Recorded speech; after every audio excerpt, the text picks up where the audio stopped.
Sürdürülebilir bir gelecek için farklı alanlarda etki odaklı çalışan değişim öncüleri, İmece Summit etkinliğinde bir araya geldi. Küreselden yerele, ortak akıl, iş ve güç birliğiyle dönüşümün nasıl mümkün olacağının rotası çizildi. Yaklaşık 40 panelden oluşan zirve 5 başlık altında toplandı. Etki yaratan topluluklar başlığı altında gerçekleşen panellerde daha etkili topluluklar oluşturmak için nasıl bir araya geleceğimiz tartışıldı. Toplulukları daha işlevsel kılmak için hangi yeni yaklaşımlar etrafında kenetlenmek gerektiği konuşuldu. Dünya çapındaki etki odaklı topluluklar oturumu, Enspiral Direktörü Richard Bartlett, Edge of Ekosistem sorumlusu Todd Porter, OpenIDEO Direktörü Luisa Kovarya'nın katılımı ve atölye kurucu ortağı Kerem Alper'in moderatörlüğüyle gerçekleşti. Oturumda toplumu iyileştirme gücüne ve değiştirme potansiyeline sahip olan topluluk kelimesinin potansiyeli üzerine konuşuldu. Richard Bartlett ilk olarak topluluk tanımını yaptı. Community, that's the people that will organize to bring you meals when you have a baby. You know, it's that kind of very small scale, tight weave of connections of mutual support. It's about reciprocity. Luisa Kovarya toplulukların değişim sürecinden bahsetti. Communities are not stagnant. They're always changing and they're always getting the energy of the individuals that make part of it. Kerem Alper, topluluğun sınırlarını belirlemenin önemini açıkladı. Bipolar nature of the differences, tensions within communities really define who is in and who is out, and in many ways that boundary is very critical for the health and success of a community. Todd Porter, kendisini harekete geçiren dürtüyü açıkladı.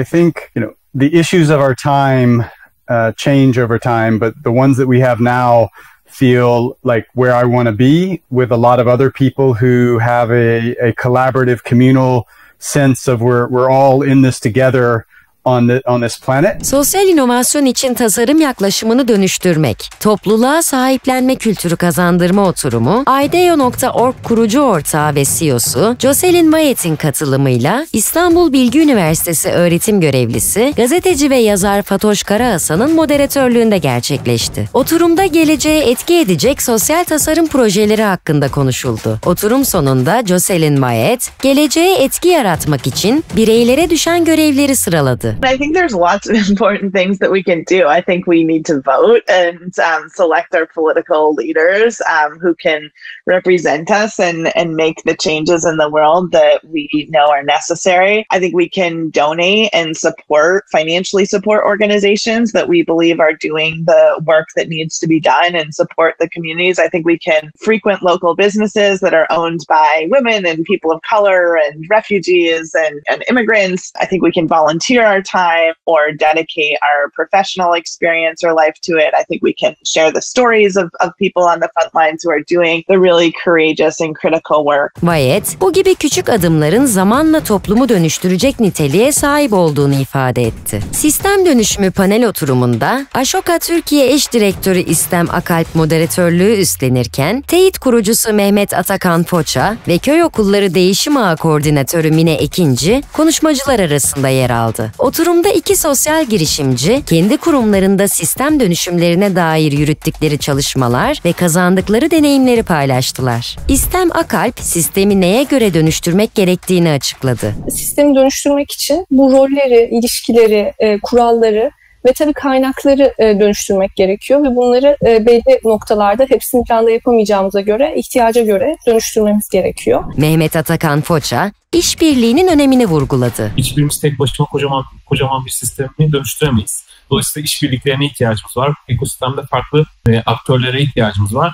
Mine Ekinci, sistem düzeyinde girişimciliğe geçişteki deneyimlerinden bahsetti. Ben girişimciliğin ötesinde sistem düzeyinde bir girişimcilikten bahsettiğimizde şunu değiştiriyor gibi geliyor. Bu daha fazla şeye hayır demek gerekiyor. Bir yandan da daha fazla şey evet demek gerekiyor. En azından yani benim deneyimim böyle oldu. Yenilikçi modellerle değişime yön vermek, gençlerin gücü başlıklı panelde Mikado kurucusu ve yöneticisi Serra Titiz'le Embark Proje Koordinatörü Nuha Boğa moderatörlüğü üstlenirken, Mehmet Zorlu Vakfı bursiyeri Beste Kayıhan, Recorded Mezunlar Topluluğu üyesi Elif Corkey, İmece Lab Kentsel Hareketlilik Mesele Süreci mezunu Elif Can Şahan, Embark mentoru Homam Havari, Girişimcilik Vakfı mezunu ve Aposto kurucu ortağı Orhun Canca ve Yetkin Gençler Yönetim Kurulu üyesi Umre Metin konuşmacılar olarak yer aldı. Oturumda kurumların çeşitli programlarına, topluluklarına dahil olmuş gençler tarafından gelecekte fark yaratmak için bugünden ne gibi adımlar atılabileceği ve geleceğin sosyal etkisi yüksek organizasyonlarının nasıl inşa edilebileceği konuşuldu. Konuşmacılar ayrıca kendilerini sosyal etki yaratan organizasyonlara götüren süreçlere dair deneyimlerini aktardılar. Elifcan Şahan, yenilikçi modelde liderliğin tanımını yaptı. Yeni düzende liderliğin kesin kalıpları yok.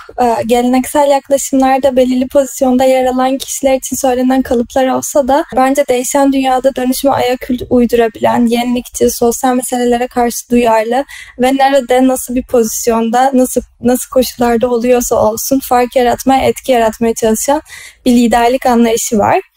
Bununla birlikte bence kutuplaşmaktan ziyade birleştirici olmanın, farklılıklara karşı duyarlı olmanın ve açık fikirliliğinde yeni düzende liderliğin en önemli özelliklerinden olduğunu düşünüyorum. Topluluk tasarımına giriş, işbirliği ve amaç odaklı topluluklar geliştirme rehberi başlıklı oturumda Atölye Yaratıcı Platform Direktörü Atılım Şahin bir sunum gerçekleştirdi. Bir topluluğu geliştirme süreçlerinin ele alındığı sunumda komünite teorisinin temel kavramlarından, temel prensiplerin pratikte nasıl uygulanabileceğinden ve yeni komüniteler geliştirme pratiklerinden söz etti. Etrafımızda olup bitenin anlamını birlikte sorgulamaya başladığımız günden beri komünite dediğimiz şey orada aslında. Komünitenin içindeki insanlar komünitenin en önemli bileşeni diyebiliriz. Komüniteler içerisinde hem o çeşitliliği hem insanların hangi alanlarda benzer şekilde bir araya geldiğini çok iyi hesaplayıp ona göre sistemi kurgulamak gerekiyor. Etki yaratan topluluk destekli tasarım, gerçek dünyadaki zorlukların üstesinden birlikte gelmek başlıklı oturumda atölye tecrübeli tasarım stratejisti ve servis tasarımcısı Deniz Dönmez'le atölye kurucu ortağı Engin Ayaz bir sunum gerçekleştirdiler. Oturumda günümüzün çok katmanlı sorunlarıyla mücadele etmek için toplulukların nasıl çok yönlü çözümler geliştirebileceği ve bu toplulukların fark yaratabileceği bir ortamın nasıl kurgulanabileceği konuşuldu. Engin Ayaz artık yeni bir dönemin başladığının altını çizdi. Kurumların da toplumdaki pozisyonunu artık evritmesi gerektiğini hissediyoruz. Sadece sonuç odaklı değil ve buradaki sonuçlar da genelde finansal oluyor. İnsan odaklı olarak yeniden konumlandırmanın böyle kaçınılmaz olduğu her taraftan böyle bağıra bağıra geliyor. Engin Ayaz ayrıca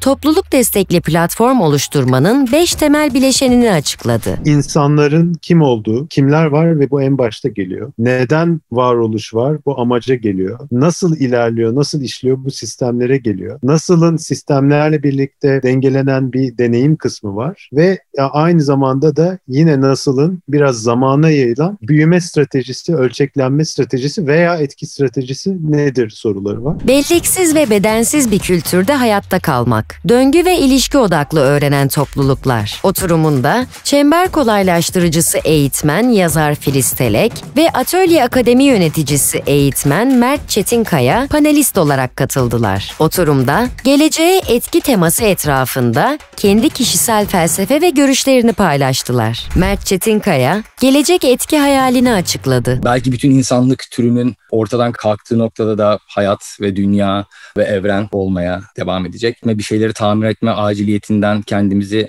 kurtararak hakikaten daha uzun dönemli bir gelecek hayaliyle bugüne bakabilir miyiz?